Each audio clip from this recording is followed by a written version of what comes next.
시편 39편 4절입니다. 시편 39편 4절.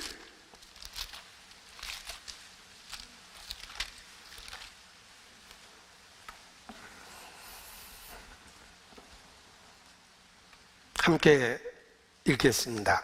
여호와여, 나의 종말과 연한의 어떠함을 알게 하사 나로 나의 연약함을 알게 하소서. 하나님 앞에 기도하는 내용입니다. 여호와여, 나로 알게 하소서. 종말과 연한과 연약함을 알게 하소서. 이것이 다윗을 하나님 마음에 합한 사람으로 만들어준 것입니다. 우리가 이런저런 일을 경험하고 인생을 삽니다. 10대, 20대, 30대, 40대 이런저런 일을 경험하고 인생을 살아갑니다. 우리가 경험하는 그 모든 일 속에서 종말과 연한과 연약함을 깨닫고 우리의 마음을 하나님께로 향해야 됩니다. 다윗처럼 하나님을 향한 방향성을 가져야 됩니다. 시편 39편 7절, 우리가 다윗과 같은 마음으로 함께 읽겠습니다. 주여, 내가 무엇을 바라리요? 나의 소망은 주께 있나이다. 종말과 연한과 연약함을 깨달을 때마다 우리는 삶의 방향성을 갖게 됩니다. 주여, 내가 무엇을 바라리요? 나의 소망은 주께 있나이다. 우리가 이 땅에서 믿음을 가질 수 있는 비결은 종말과 연한과 연약함을 기억하는 것입니다. 매일의 삶 속에서 믿음을 갖고 살 수 있는 비결은 종말과 연한과 연약함을 기억하고 사는 것입니다. 그것이 믿음을 가질 수 있는 방법이요, 믿음을 지킬 수 있는 방법입니다. 우리는 마지막일 수 있는 내일을 살고 있습니다. 종말을 기억하고 연한을 기억하고 연약함을 기억할 때 하나님을 향한 확실한 방향성을 갖게 됩니다. 바울도 어떻게 그 많은 상황과 어려움 속에서도 끝까지 믿음을 지킬 수 있었을까? 바울의 믿음의 비결도 그렇습니다. 나는 날마다 죽노라. 그것이 바울이 하나님의 사람으로 살 수 있었던 비결입니다. 하나님은 우리를 이 땅에 두셨습니다. 하늘은 여호와의 하늘일지라도 우리의 거주지를 이 땅으로 한정하셨습니다. 그리고 우리의 연수를 태어날 때부터 제한하셨습니다. 사람의 연수가 70이요 80이요 강제로 늘리면 90도 됩니다. 하나님이 제한하셨습니다. 그 종말과 연한과 연약함을 기억하고 살라고 인간을 흙으로 지으시고 이 땅에 두시고 시간 속에 두시고 노아 늙고 병드는 것을 경험하게 하시고 예측하지 못할 사건과 사고 속에 두신 것입니다. 그리고 그 모든 것을 통해서 우리는 방향성을 가져야 됩니다. 주여, 내가 무엇을 바라려? 나의 소망은 주께 있나이다. 우리의 마지막을 기억하고 그 마지막이 오늘일 수도 있다라는 불예측성을 기억할 때 창조주 앞에 겸손해질 수 있고, 그리고 비로소 하늘을 쳐다보고 하나님의 것을 소망하게 됩니다.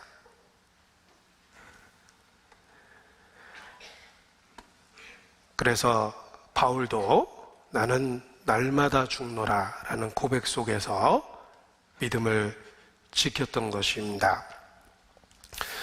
일본의 그 성공한 기업인이 회고록에 쓴 표현 중에 하나입니다. 가장 중요한 가르침은 어머니의 죽음에서 배웠다. 짧다. 인생은 짧다. 그는 우리 시대의 성공한 기업인입니다. 그런데 인생을 낭비하지 않고 살 수 있었던 이유는 어머니의 죽음에서 배웠다라고 이야기합니다. 어머니라는 그 존재가 우리의 본성에 얼마나 이렇게 강하게 느껴집니까? 그런데 그 어머니의 죽음을 우리는 이 땅에서 볼 수밖에 없습니다. 그런데 그 가장 가까운 존재인 어머니의 죽음을 보면서 인생을 어떻게 살아야 될지를 일깨웠다는 것입니다. 우리가 죽음을 일깨울 때 오히려 매일의 삶을 의미 있고 가치 있고 올바로 살 수 있으며 삶의 방향성을 갖고 살 수 있게 됩니다. 주여 내가 무엇을 바라리요? 나의 소망은 주께 있나이다. 우매자의 마음은 연락하는 집에 있고 잔치하고 즐길 생각만 합니다. 지혜자의 마음은 초상집에 있느니라. 산자가 이것에 유심하리로다. 마음을 두고 생각해야 될 것은 죽음이라는 것입니다. 또 로마 시대의 풍습도 있습니다. 로마 시대에 전쟁에서 승리한 장군이 돌아오면 온 도시가 그를 환영해 줍니다. 그래서 개선문을 세워주고 4마리의 백마가 끄는 마차에 태워서 일종의 카퍼레이드를 하고 그가 목숨을 걸고 싸웠다는 것에 대해서 축하를 해주고 영광을 줍니다. 그런데 그 개선 장군에게 4마리 흰 말이 끄는 마차를 태우고 사람들의 그 환호성 속에 퍼레이드를 할 때 그 마차에 함께 타는 존재가 있답니다. 가장 그 사회 속에서 밑바닥, 미천한 존재인 노예를 함께 태운답니다.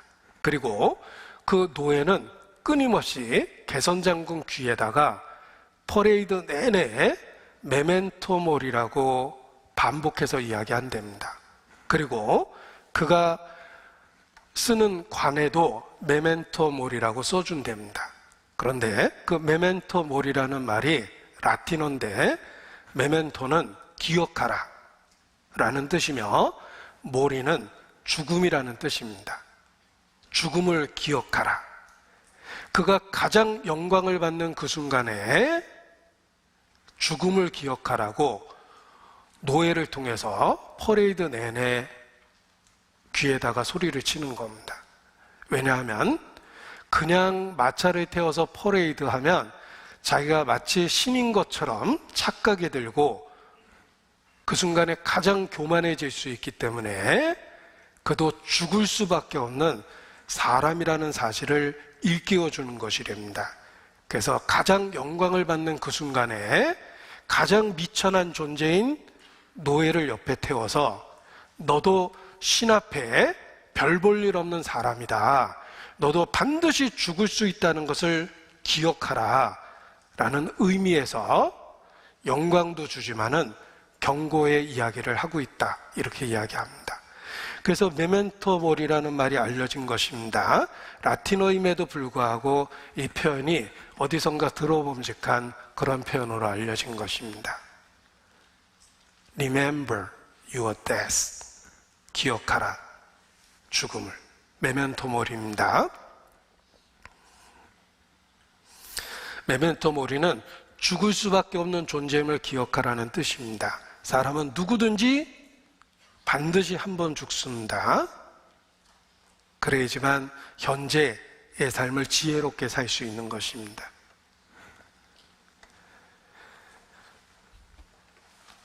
인간에게 가장 큰 영광을 받을 때 스스로 착각해서 자기를 신처럼 여기게 됩니다. 그래서 가장 어리석은 행동을 할 수 있다는 것입니다. 실제로 그러한 행동을 한 사람이 헤롯 왕입니다. 헤롯을 보십시오. 사도행전 12장입니다. 사도행전 12장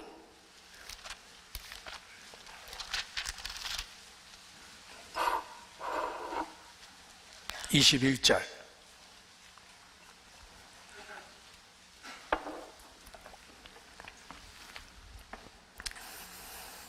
헤롯이 나를 택하여 왕복을 입고 위에 앉아 백성을 효유한데 백성들이 크게 부르되 이것은 신의 소리여 사람의 소리는 아니라 하거늘 헤롯이 영광을 하나님께로 돌리지 아니하는 고로 주의 사자가 곧 친히 충이 먹어 죽으니라. 이 곧이라는 말은 하나님의 심판이 바로 임했다는 뜻입니다. 그리고 스스로 신인 척했던 헤롯이 어떻게 죽었냐면 벌레 먹어 죽었습니다. 사람은 하루살이에게도 눌려 죽을 인생이라고 되어 있습니다. 모기에게도 물려 죽는 게 사람입니다. 유럽을 정복했던 알렉산더의 사인은 말라리아였습니다.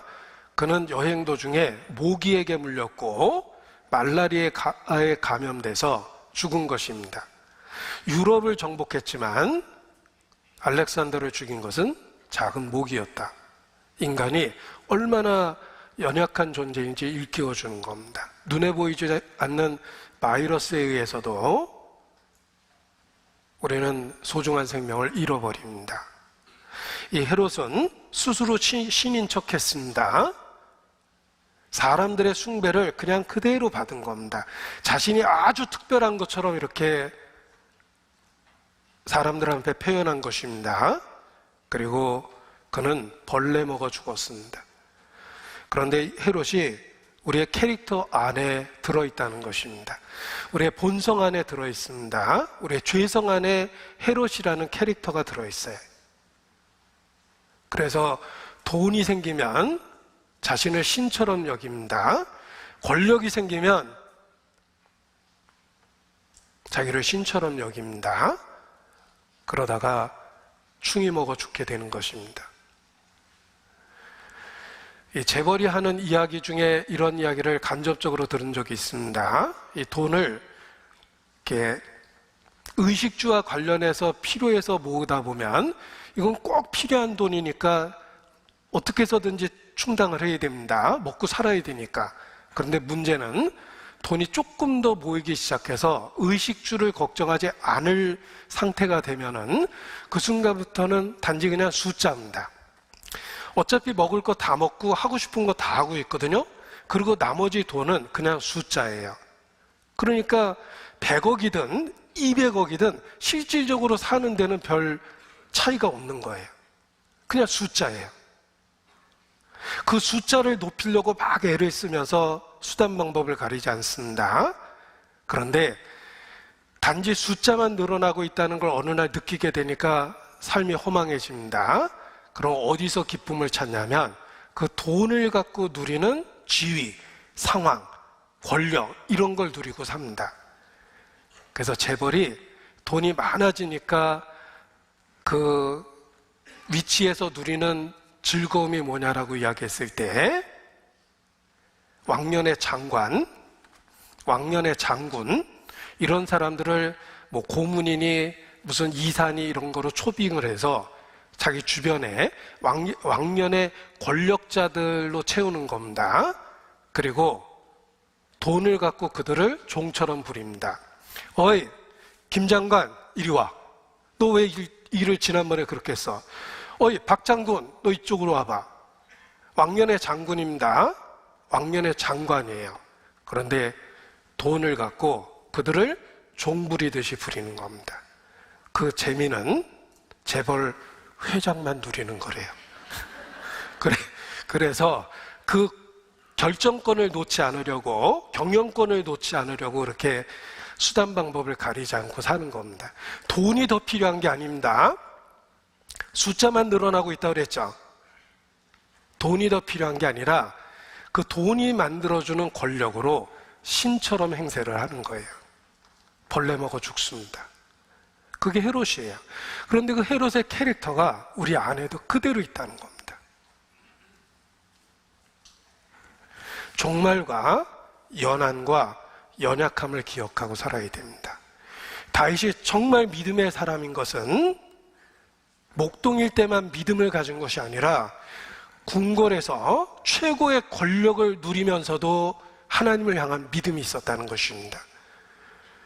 그래서 선지자가 나단이 와서 책망하니까 내가 왕인데 네가 나한테 그렇게 얘기할 수 있어? 이렇게 얘기한 게 아니라 나단의 책망 한마디에 그 앞에서 그냥 그대로 무너져 버립니다. 내가 죄를 범하였나이다. 다윗은 외적으로는 권력을 갖고 있었지만 항상 하나님 앞에 자신의 위치를 인정하고 살았던 것입니다. 그래서 하나님 마음에 합한 사람입니다. 죽음이 우리를 겸손하게 하고 죽음이 하나님 앞에 우리의 위치를 받아들이게 합니다. 그래서 삶의 올바른 방향성을 갖고 살게 하는 것입니다. 사진 한 장 찍으려고 하면 굉장히 큰 비용이 들었던 시대가 있습니다. 그런데 그렇게 비싼 돈을 들여서 사진 한 장을 찍었던 그 시대에도 꼭 찍는 사진이 있었답니다. 가난한 자도 그 사진은 꼭 찍으려고 했답니다. 그 사진은 죽음, 그 순간의 사진입니다. 그래서 사랑하는 가족이 죽을 때, 연인이 죽을 때, 또는 권력자가 죽을 때 그 죽은 모습을 아무리 큰 비용이 들어도 사진을 찍었답니다.